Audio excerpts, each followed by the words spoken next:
Perkenalkan, nama saya Dewi Rahmasari dengan NIM 64241989. Di sini saya akan mempresentasikan hasil penelitian saya yang berjudul Analisis Strategi Pemasaran dan Bisnis dalam Menghadapi Persaingan Pasar yang Kompetitif dengan studi kasus yang pertama PT Vivo, yang kedua Cuanjak, serta Alfamart dan juga Indomaret. Pada bab pertama, saya akan membahas latar belakang, rumusan masalah, dan juga tujuan penelitian. Makalah ini dilatar belakangi dengan persaingan pasar semakin ketat dan dinamis. Yang kedua, perusahaan dituntut memiliki strategi pemasaran dan bisnis yang adaptif. Yang ketiga, strategi pemasaran berperan penting dalam mempertahankan daya saing. Dan yang keempat, studi kasus diambil dari sektor berbeda namun menghadapi persaingan yang tinggi. Berdasarkan latar belakang yang telah diuraikan, maka rumusan masalah dalam makalah ini adalah sebagai berikut. Yang pertama, bagaimana strategi pemasaran dan bisnis yang diterapkan oleh PT Vivo dalam menghadapi persaingan pasar smartphone yang kompetitif. Yang kedua, bagaimana strategi bisnis dan pemasaran Cuanjak dalam menghadapi persaingan dengan perusahaan transportasi online seperti Gojek dan juga Grab. Yang ketiga, bagaimana strategi pemasaran yang diterapkan oleh Alfamart dan Indomaret yang berlokasi berdekatan dalam menarik dan mempertahankan konsumen. Adapun tujuan penelitian ini adalah sebagai berikut. Yang pertama, mengetahui strategi pemasaran dan bisnis yang diterapkan oleh PT Vivo dalam menghadapi persaingan pasar smartphone yang kompetitif. Yang kedua, mengetahui strategi bisnis dan pemasaran Cuanjak dalam menghadapi persaingan dengan perusahaan transportasi online besar seperti Gojek dan Grab. Lalu yang ketiga, mengetahui strategi pemasaran yang diterapkan oleh Alfamart dan Indomaret yang berlokasi berdekatan dalam menarik dan mempertahankan konsumen. Lanjut ke bab 2, mengenai pembahasan studi kasus, strategi pemasaran, dan pasar yang kompetitif. Ada 3 studi kasus dalam makalah ini, yaitu yang pertama, strategi pemasaran PT Vivo dengan penelitian melalui kajian literatur. Yang kedua, strategi bisnis transportasi online atau Cuanjak melalui kajian literatur juga. Dan terakhir adalah strategi pemasaran Alfamart dan Indomaret, di mana saya melakukan penelitian ini melalui wawancara dari berbagai responden. Studi kasus yang pertama yaitu menganalisis strategi pemasaran PT Vivo. Penentuan harga produk flagship PT Vivo terdiri dari yang pertama, harga sebagai keputusan strategis utama. Yang kedua, menyasar segmen menengah ke atas. Yang ketiga, harga harus mencerminkan kualitas. Ini merupakan spesifikasi umum dalam pemasaran.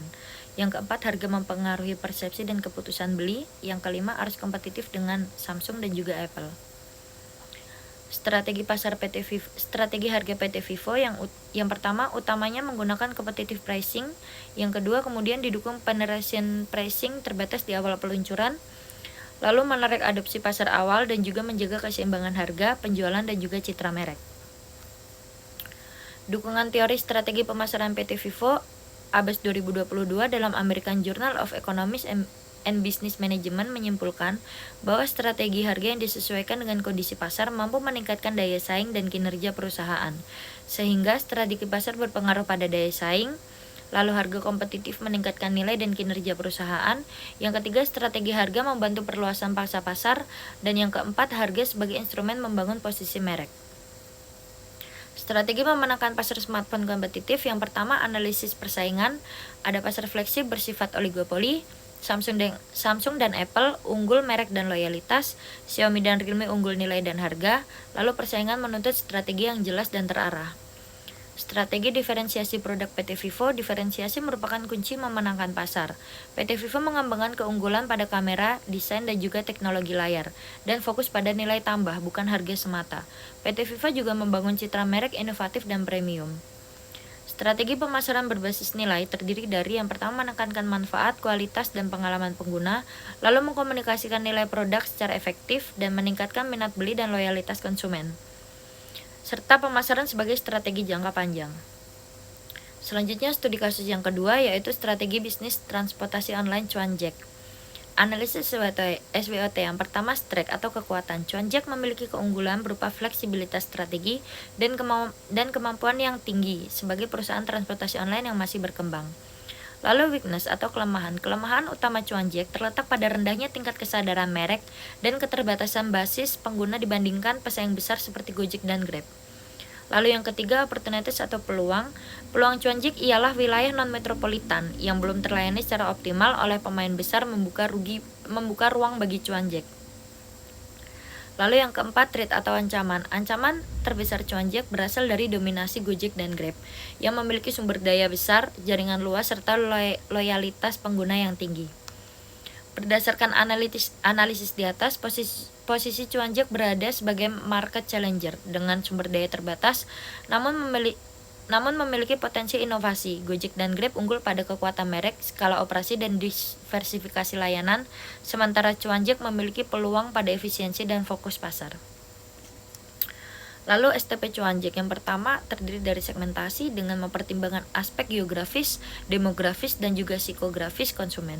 Yang kedua, targeting. Target utama Cuanjek adalah konsumen di wilayah urban non-metropolitan yang membutuhkan layanan transportasi online dengan harga terjangkau. Lalu yang ketiga adalah positioning. Cuanjek dirancang sebagai layanan transportasi online yang ekonomis, transparan, dan berorientasi pada kebutuhan lokal. Cuanjek berupaya membedakan diri dari pesaing besar seperti Gojek dan Grab. Lalu strategi bisnis yang pertama, strategi model bisnis Cuanjek. Model bisnis yang diterapkan Cuanjek adalah platform dua sisi atau two-side platform yang menghubungkan pengemudi dan pengguna dalam satu ekosistem layanan. Yang kedua, strategi memenangkan persaingan berdasarkan SWOT dan STP. Berdasarkan integrasi analisis SWOT dan STP, strategi utama Cuanjek difokuskan pada ceruk pasar, efisiensi biaya, dan diferensiasi berbasis nilai. Cuanjek menghindari persaingan harga ekstrim yang berisiko terhadap keberlanjutan bisnis, serta membangun keunggulan melalui hubungan yang lebih baik dengan mitra pengemudi dan juga konsistensi layanan. Selanjutnya, studi kasus, observasi lapangan mengenai strategi pemasaran Alfamart versus Indomaret. Studi kasus selanjutnya adalah strategi pemasaran Alfamart dan Indomaret. Jawaban dari studi kasus ini saya lakukan melalui wawancara terhadap berbagai pihak yang bersangkutan. Yang pertama, berbagai pihak yang saya jadikan sebagai jawaban dari penelitian ini adalah staf toko Indomaret sebagai responden pertama, dilanjut dengan staf toko Alfamart responden kedua, serta konsumen Indomaret dan juga Alfamart. Menurut responden 1, kelebihan dari Indomaret adalah karena tempatnya strategis. Dengan adanya Polres pada bagian kanan dan rumah sakit berada sebelah kiri, sehingga karyawan-karyawan di sana jika istirahat bisa menuju ke Indomaret. Lalu kelemahan atau kendala Indomaret dalam bersaing dengan Alfamart adalah dari segi sales, di mana Alfamart biasa open 24 jam, sedangkan Indomaret hanya tutup sekitar jam 10 atau jam 11. Dan strategi Indomaret dalam menarik konsumen menurut responden 1 adalah karena Indomaret selalu menggunakan SOP dalam pelayanan, menyambut tamu, dan juga mereka mempunyai member serta promo setiap minggu. Selanjutnya, analisis hasil wawancara Alfamart. Kelebihan Alfamart dibanding Indomaret menurut responden 2 adalah daya tarik Alfamart untuk keluarga atau paket keluarga, sedangkan Indomaret adalah untuk Gen Z. Sehingga dengan di lokasi pemukiman Alfamart lebih unggul dalam bersaing mengenai kebutuhan rumah tangga. Lalu kelemahan dari Alfamart menurutnya sebagai karyawan adalah lokasi yang rawan dengan pencurian, sehingga ia harus lebih ekstra dalam menjaga toko. Lalu strategi Alfamart menurut responden 2 di Alfamart terhadap PSM atau promo setiap minggu, di mana setiap minggu promonya berbeda sehingga konsumen menunggu promo apa yang akan datang. Selanjutnya wawancara saya dengan konsumen Indomaret atau responden 3. Setelah berbincang dengan responden 3, dapat saya analisis bahwa bagi responden 3 keunggulan Indomaret sama seperti yang dikatakan responden 2 bahwa target Indomaret lebih ke Gen Z atau anak-anak muda yang cocok untuk dirinya. Namun R3 juga merasa bahwa promo di Indomaret lebih sedikit serta produk yang lebih terbatas sehingga ia kurang puas. Responden 3 lebih memilih Indomaret dikarenakan tempat yang lebih strategis karena berdekatan dengan tempat kerjanya serta terdapat fasilitas untuk bersantai seperti kursi dan juga meja. Selanjutnya bagi responden keempat yang lebih memilih berbelanja di Alfamart dibanding Indomaret adalah keunggulan Alfamart yang berupa aplikasi AlfaGift sehingga memudahkan customer untuk belanja di rumah dibanding keluar rumah. Namun menurutnya kelemahan dari Alfa adalah keadaan barang yang masih belum terlalu banyak dibanding Indomaret. Tetapi dengan adanya AlfaGift sehingga menarik responden 4 lebih tertarik belanja di Alfamart dibanding Indomaret adalah seperti keunggulan di awal bahwa Alfamart memiliki aplikasi AlfaGift. Selanjutnya, analisis strategi kompetitif Alfamart dan Indomaret. Yang pertama, Alfa dan Indo menerapkan strategi kompetitif berbasis diferensiasi dan fokus pasar. Yang kedua, Indomaret unggul pada lokasi strategis dan pengalaman belanja langsung. Yang ketiga, kelemahan Indomaret terdapat pada jam operasional dan intensitas promosi. Yang keempat, Alfamart fokus pada segmen keluarga serta inovasi layanan digital. Berikut adalah dokumentasi saya sebagai bukti dari metode penelitian saya bahwa benar-benar dilaksanakan. Selamat pagi teman-teman dan Pak Rangga. Hari ini saya akan melaksanakan wawancara untuk memenuhi nilai mata kuliah manajemen pemasaran. Kebetulan saya berada di Alfamart yang ada di wilayah Menteng dan bersebelahan dengan Indomaret. Mari kita saksikan wawancara saya dengan staf Indomaret dan Alfamart dan juga customer dari Indomaret dan juga Alfamart. Selamat malam Bang, perkenalkan nama saya Dewi Rahmasari dari kampus BSI Keramat 98. Di sini saya mau wawancara tentang lokasi Indomaret sama Alfamart yang bersebelahan. Dengan Abang siapa? Aldi. Bang, saya mau tanya apa sih keunggulan Indomaret di lokasi ini daripada Alfamart? Di sini tempatnya strategis karena kirinya ada Polres, terus kanan juga rumah sakit kan pasti. Kalau jam-jam istirahat pasti pada kesini tuh makan siang atau gimana nyari makan. Terus yang kedua, kelemahan atau kendala yang masih dirasakan Indomaret dalam bersaing sama Alfamart di lokasi ini tuh apa sih Bang? Untuk kekurangannya sih Indomaret tuh kalah jauh dari segi sales sih Kak, penjualannya aja. Karena Alfa kan 24 jam, Indomaret kan kebanyakan tutup jam 11 itu sih Kak. Penjualannya aja kalah. Tapi kalau soal gerai. Terus yang ketiga, strategi apa yang digunakan Indomaret untuk menarik dan mempertahankan konsumen di lokasi sini? Ya kalau untuk mempertahankan, Indomaret tuh selalu menjalankan SOP kayak pelayanan. Yang pertama, kalau misalnya konsumen masuk, kita selamat datang di Indomaret, selamat belanja. Terus kita ada juga member, kita juga punya promo-promo setiap minggu, setiap itu ya. Oke Bang, makasih ya Bang udah bersedia diwawancara. Selamat malam Bang. Malam Kak. Atas nama Bang siapa? Ilham. Bang, saya dari mahasiswa BSI dari Keramat. Saya mau wawancara dikit ya Bang ya. Ya boleh. Yang pertama, apa keunggulan utama Alfamart di lokasi ini dibandingkan Indomaret Bang? Kalau menurut saya ya sebagai karyawan Alfamart tuh tarik dayanya untuk kayak keluarga. Jadi kayak misalkan Alfamart tuh lebih ke keluarga lah. Jadi kayak kalau dibandingkan Indomaret tuh kan dia lebih ke kayak Gen Z, anak muda gitu ya. Jadi kalau daya tariknya mungkin ke keluarga, jadinya kayak di sini kan pemukimannya padat penduduk ya. Jadi ya kayak gitu sih. Berarti isinya kebutuhan rumah tangga ya Bang ya. Betul. Terus yang kedua, untuk kelemahan dan kendala yang dirasakan Abang sebagai karyawan Alfamart apa? Kalau kelemahan sih mungkin sama ya kayak yang lainnya juga, kayak tentang barang hilang. Apalagi kayak mungkin salah satu di sini daerah yang rawan ya, jadi kayak diperhatikan banget tuh tentang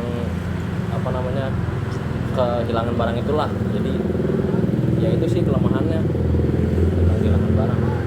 Terus yang ketiga, strategi apa yang digunakan Alfamart buat menarik dan mempertahankan konsumen di sini Bang? Kalau di Alfamart tuh ada yang namanya PSM, promo setiap minggu. Jadi kayak otomatis tuh setiap minggunya tuh ada promo yang berbeda, yang bikin kayak konsumen tuh menunggu-nunggu apalagi nih kayak promonya minggu depan, minggu ini gitu.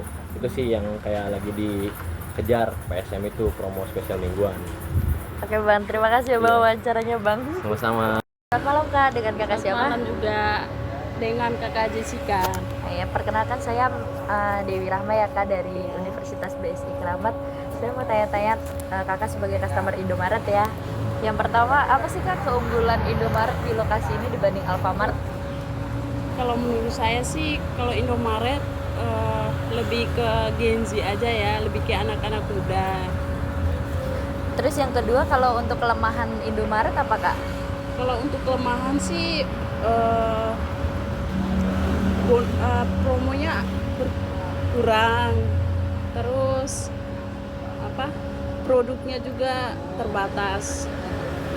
Terus kenapa Kakak dari lokasi ini, kenapa Kakak lebih milih ke Indomaret daripada Alfamart? Kalau aku sih lebih memilih Indomaret karena eh, tempatnya strategis, berdekatan sama tempat kerja aku. Terus yang kedua banyak promonya juga. Terus yang ketiga itu ada kursinya, ketika kita belanja kita bisa bersantai-santai. Oh gitu. Oke Iya. Kak, terima kasih ya Kak untuk waktunya. kasih. Selamat malam Kak. Perkenalkan saya Dewi Rahmasari dari mahasiswa UBSI Keramat. Dengan Kakak siapa? Diva. Kak, saya mau tanya-tanya sedikit tentang pengalaman Kakak belanja di Alfamart. Yang pertama, keunggulan utama Alfamart di lokasi ini daripada Indomaret apa sih Kak? Menurut saya keunggulan Alfamart daripada Indomaret itu sendiri karena Alfamart itu ada aplikasi Alfa Gift-nya Kak. Jadi itu memudahkan sekali untuk saya orang yang suka belanja dari rumah aja. Jadi nggak perlu lagi ke store-nya. Terus untuk kelemahannya apa tuh Kak? Kelemahan dari Alfamart. Alfamart. Kelemahannya mungkin di barangnya kadang banyak yang kurang tidak tersedia gitu. Selanjutnya, strategi apa yang menurut Kakak itu berhasil dalam Alfamart menarik Kakak untuk belanja di Alfa daripada Indomaret yang sebelahan kayak gini? Mungkin kalau misalnya dari yang lebih menjadi nilai poinnya itu karena Alfamart itu punya aplikasi Alfa Gift seperti yang kita ucapkan tadi. Jadi tinggal ambil gitu ya Kak? Betul, Ya? tinggal pesan lewat HP datang. Oh gitu. Terima kasih ya Kak waktunya untuk wawancara. Selanjutnya adalah bagian terakhir yaitu penutup. Dari pembahasan mengenai PT Vivo, Cuanjek, dan Alfamart serta Indomart dapat disimpulkan bahwa yang pertama, strategi pemasaran dan bisnis berperan penting dalam daya saing perusahaan di pasar kompetitif. Yang kedua, PT Vivo unggul melalui kombinasi inovasi produk, harga kompetitif, dan diferensiasi nilai. Yang ketiga, Cuanjek mampu bertahan dengan strategi fokus pasar, efisiensi biaya, dan layanan berbasis kebutuhan lokal. Lalu yang keempat, Indomaret unggul pada lokasi strategis dan pengalaman belanja langsung, sedangkan Alfamart menonjol dalam promosi dan inovasi digital. Demikian presentasi yang dapat saya paparkan mengenai poin-poin dari makalah saya.